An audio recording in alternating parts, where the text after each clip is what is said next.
think my whole world had come crashing down and that my life was over. Little did I know, my life was actually just beginning.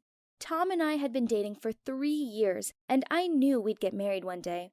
I was so in love with him, I'd already planned our whole wedding. So when he dumped me, I thought I was going to die. He was my everything, and it came out of nowhere. One day he just turned up at my house, told me I wasn't good enough for him, and that he couldn't be with me anymore. I was hysterical. How could he do that to me? He told me my grades weren't good enough, that my family weren't rich enough, and that I didn't behave properly. I was devastated and begged him to give me another chance, but he left me crying on my doorstep and told me it was time we moved on and met people who were better suited to us. For weeks, I was miserable. I could barely eat, and my friends were so worried about me. My mom even took me to the doctor because she thought I needed help. One weekend, she picked me up from my therapy appointment, and I sat in the car feeling so depressed. I walked into the house and was heading up the stairs to go cry in my room when I heard some sounds coming from the lounge. Suddenly, my friends jumped out and said, "Surprise!" I got such a fright. What were they doing here? They grabbed me by the hand and brought me into the lounge, and I couldn't believe my eyes. All my best friends were there, and they'd prepared all my favorite snacks. They called it a cheer-up Carrie party, and had even downloaded my all-time fave movie. I burst into tears, and they all ran over to me and said that the whole point of this party was to make me happy, not sad, and I told them I was crying because I was so grateful. Then, my one friend Chelsea gave me a notebook and told me that this was going to be my bucket list book.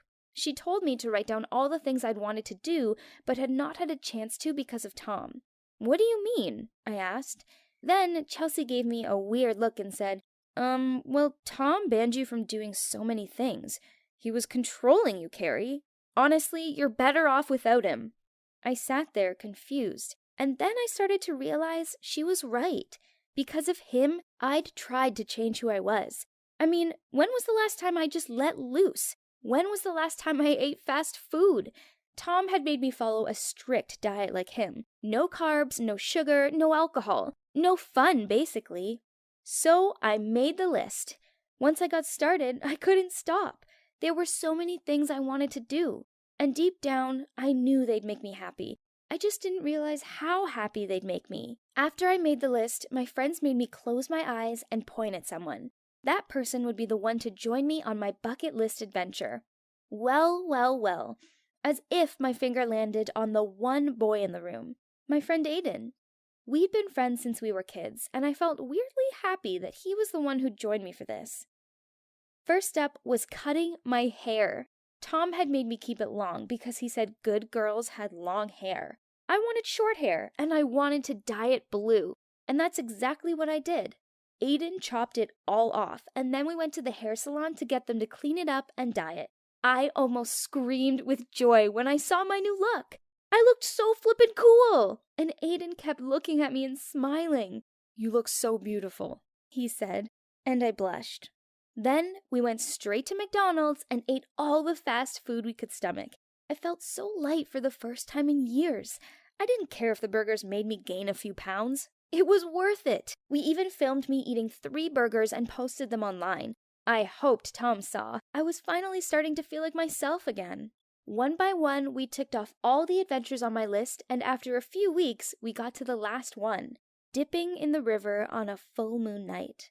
I told Aiden I couldn't do it. I've never been outside that late at night before, and with a boy? What if someone saw us? And he looked at me and said, "You mean a boy like me? Then it will definitely just add more dramatic tension to our list. Well, maybe that wouldn't be such a bad thing." That night at 11:30 p.m., I snuck out of the house and Aiden came to pick me up. I felt like such a rebel. I was so excited. But as soon as I saw him, I felt shy. I've never done anything like this before, and until today, when I look back on the moment when the two of us quietly stay there in the dark, my whole face still turns red. But before I even had time to object, he took off his shirt and jumped in. "Your turn," he said. Oh my God, was I actually going to do this? And guess what? I did it! And it was the best feeling in the world. I felt so free. Aiden kept splashing me, and then he came over and kissed me. I pushed him away and looked at him. "Sorry," he said. But then I kissed him back, and I realized what had happened. This bucket list had made me realize that the one person who was actually perfect for me had been right in front of me this whole time, and I just hadn't realized. But now I had. Now I knew, deep in my heart, that Aiden was the one for me. Good riddance, Tom. But also, thank you for freeing me. Do you think I did the right thing kissing Aiden? I just think life's too short to not be yourself. With Aiden, I can be my true self, and he doesn't want me to change. He loves me just the way I am.